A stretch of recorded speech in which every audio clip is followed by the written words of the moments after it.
भोपाल से प्रस्तुत हैं प्रादेशिक समाचार। नमस्कार, समाचारों के साथ मैं जितेंद्र रघुवंशी। पहली मुख्य समाचार। भारत और वियतनाम के बीच डिजिटल व्यापार और संस्कृति समेत कई क्षेत्रों में समझौते। चंपा सभ्यता की पांडुलिपियों का डिजिटलीकरण करेगा भारत। पश्चिम बंगाल में 9 मई को भाजपा सरकार का शपथ ग्रहण। प्रधानमंत्री नरेंद्र मोदी और गृह मंत्री अमित शाह के शामिल होने की उम्मीद। मुख्यमंत्री डॉक्टर मोहन यादव रानी कमलापति स्टेशन से 1100 श्रद्धालुओं के साथ सोमनाथ स्वाभिमान यात्रा को दिखाएंगे हरी झंडी। और डॉक्टर यादव ने बुरहानपुर में उद्यमियों से किया संवाद। निमाड़ में इन्वेस्टर्स समिट का किया ऐलान। अब समाचार विस्तार से। भारत और वियतनाम ने प्रधानमंत्री नरेंद्र मोदी और राष्ट्रपति तो लाम के बीच हुई वार्ता के बाद डिजिटल प्रौद्योगिकी, दुर्लभ मृदा तत्व, चिकित्सा उत्पाद, डिजिटल भुगतान और संस्कृति पर्यटन समेत कई क्षेत्रों में समझौता ज्ञापनों पर हस्ताक्षर किए। श्री मोदी ने कहा कि भारत वियतनाम की प्राचीन चंपा सभ्यता के मंदिरों का जीर्णोद्धार कर रहा है और अब उसकी पांडुलिपियों का डिजिटलीकरण भी करेगा। प्रधानमंत्री नरेंद्र मोदी ने मध्य प्रदेश, राजस्थान, उत्तर प्रदेश, कर्नाटक, आंध्र प्रदेश और तेलंगाना के 19 जिलों को कवर करने वाली रेलवे परियोजनाओं को मंत्रिमंडल की मंजूरी का स्वागत किया। श्री मोदी ने कहा कि इससे कनेक्टिविटी, पर्यटन और आर्थिक विकास को बढ़ावा मिलेगा। इसके साथ ही मंत्रिमंडल ने सर्वोच्च न्यायालय में न्यायाधीशों की संख्या 33 से बढ़ाकर 37 करने का भी निर्णय लिया है। पश्चिम बंगाल में नई भाजपा सरकार का शपथ ग्रहण समारोह 9 मई को ब्रिगेड परेड ग्राउंड में आयोजित किया जाएगा। राज्य भाजपा अध्यक्ष सामिक भट्टाचार्य ने बताया कि समारोह सुबह 10 बजे शुरू होगा। पार्टी सूत्रों के अनुसार इस कार्यक्रम में प्रधानमंत्री नरेंद्र मोदी, गृह मंत्री अमित शाह और भाजपा शासित राज्यों के कई मुख्यमंत्रियों के शामिल होने की उम्मीद है। केंद्र सरकार ने बताया है कि पश्चिम एशिया संकट के बावजूद देश भर में घरेलू एलपीजी आपूर्ति पूरी तरह सामान्य है।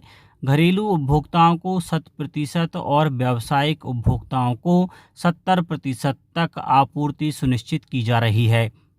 पेट्रोलियम मंत्रालय की संयुक्त सचिव सुजाता शर्मा ने बताया कि करीब 95% सिलेंडर प्रमाणीकरण कोड के जरिए डिलीवर किए जा रहे हैं।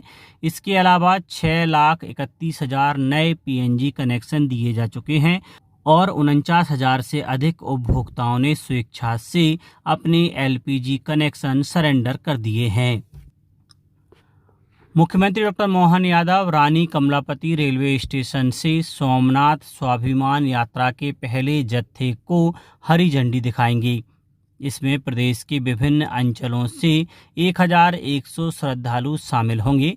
यह विशेष रेलगाड़ी भोपाल और उज्जैन से तीर्थयात्रियों को लेकर सोमनाथ रवाना होगी, जहां श्रद्धालु सांस्कृतिक कार्यक्रमों और आध्यात्मिक अनुष्ठानों में भाग लेंगे। मुख्यमंत्री डॉक्टर मोहन यादव ने बुरहानपुर के श्री परमानंद गोविंद जी वाला सभागृह में आयोजित उद्यमी संवाद कार्यक्रम में उद्योगपतियों से संवाद किया। मुख्यमंत्री ने बताया कि व्यापारियों के हित में सरकार राज्य व्यापारी कल्याण बोर्ड बनाने का फैसला कर चुकी है। उन्होंने ऐलान किया कि जल्द ही निमाड़ में इन्वेस्टर्स समिट होगी, जिससे उद्योगों को और बढ़ावा मिलेगा। प्रदेश के उप मुख्यमंत्री राजेंद्र शुक्ल ने एम्स भोपाल के प्रतिनिधि मंडल ने मुलाकात कर प्रदेश में ऑर्गन ट्रांसप्लांट गतिविधियों के विस्तार पर चर्चा की। बैठक में आयुष्मान भारत योजना के तहत किडनी ट्रांसप्लांट पैकेज बढ़ाने और हार्ट व लंग ट्रांसप्लांट को शामिल करने का सुझाव रखा गया। श्री शुक्ल ने कहा कि ऑर्गन डोनर्स को गार्ड ऑफ ऑनर और उनके परिजनों को राष्ट्रीय पर्वों पर सम्मानित कर दान की भावना को प्रोत्साहित किया जा रहा है।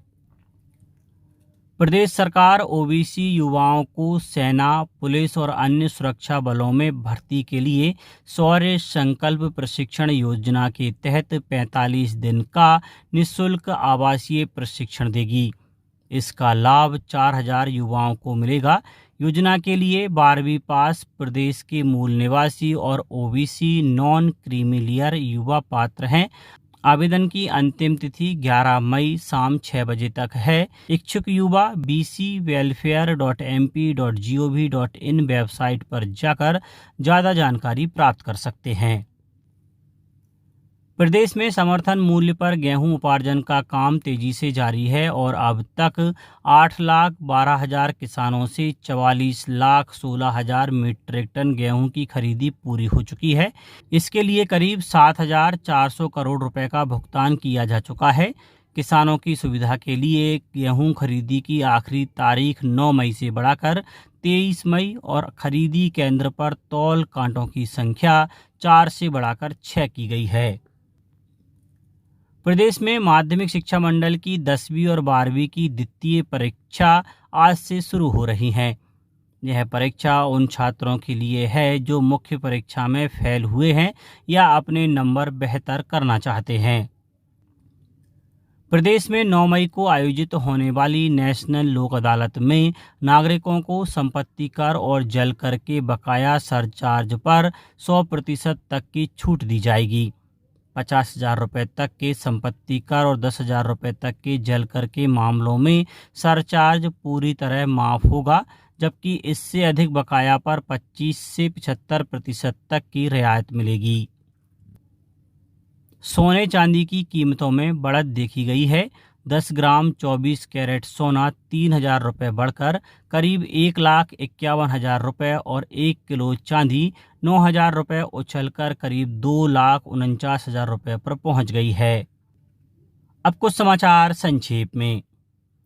बिहार राज्य में पूर्णिया से सांसद पप्पू यादव ने आगरमालवा जिले के नलखेड़ा पहुंचकर मां बगलामुखी मंदिर में विशेष पूजा अर्चना की। प्रदेश में चयनित शिक्षक अभ्यर्थियों ने भोपाल स्थित लोक शिक्षण संचालनालय के सामने प्रदर्शन किया और लंबित नियुक्ति प्रक्रिया जल्द पूरी करने की मांग की। मंडला में कलेक्टर ने जनगणना रथ को हरी झंडी दिखाकर जिले के भ्रमण के लिए रवाना किया। शिवपुरी में कलेक्टर अर्पित वर्मा ने राजस्व अधिकारियों की बैठक में नामांतरण, बंटवारा और सीमांकन प्रकरणों के समय सीमा में निराकरण के निर्देश दिए। बैतूल में कलेक्टर ने आमला स्थित एसडीएम व तहसील कार्यालय का निरीक्षण किया।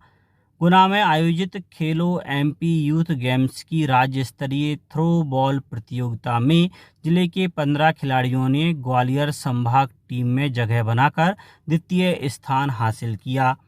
आगरमालवा और मंदसौर में प्रधान जिला न्यायाधीश ने नेशनल लोक अदालत के लिए प्रचार रथ को हरी झंडी दिखाकर रवाना किया। सीहोर में पुलिस ने वाहन चोरी गिरोह का पर्दाफाश कर करीब 10 लाख रुपए के चोरी के वाहन बरामद किए। जबलपुर में नगर निगम ने गौरी घाट पर 3R यानी रिड्यूस, रीयूज और रिसाइकिल सेंटर तैयार कर नवाचार की मिसाल पेश की। विदिशा के ग्राम कछवा में चाइल्ड हेल्पलाइन 1098 पर शिकायत मिलने के बाद जिला प्रशासन ने मौके पर पहुंचकर 15 वर्षीय नाबालिग बालिका का बाल विवाह समय रहते रोक दिया। और शिवपुरी जिले के 340 निजी स्कूलों में आरटीई के तहत आरक्षित 1,325 सीटों में से प्रथम चरण में 1,183 सीटों पर प्रवेश हो चुका है, जबकि बची हुई सीटों को भरने के लिए दूसरे चरण की प्रवेश प्रक्रिया शुरू कर दी गई है। अंत में मुख्य समाचार एक बार फिर। भारत और वियतनाम के बीच डिजिटल व्यापार और संस्कृति समेत कई क्षेत्रों में समझौते। चंपा सभ्यता की पांडुलिपियों का डिजिटलीकरण करेगा भारत। पश्चिम बंगाल में 9 मई को भाजपा सरकार का शपथ ग्रहण। प्रधानमंत्री नरेंद्र मोदी और गृह मंत्री अमित शाह के शामिल होने की उम्मीद। मुख्यमंत्री डॉक्टर मोहन यादव रानी कमलापति स्टेशन से 1,100 श्रद्धालुओं के साथ सोमनाथ स्वाभिमान यात्रा को दिखाएंगे हरी झंडी। और डॉक्टर यादव ने बुरहानपुर में उद्यमियों से किया संवाद। निमाड़ में इन्वेस्टर्स समिट का किया ऐलान। आज के इस बुलेटिन में बस इतना ही। नमस्कार।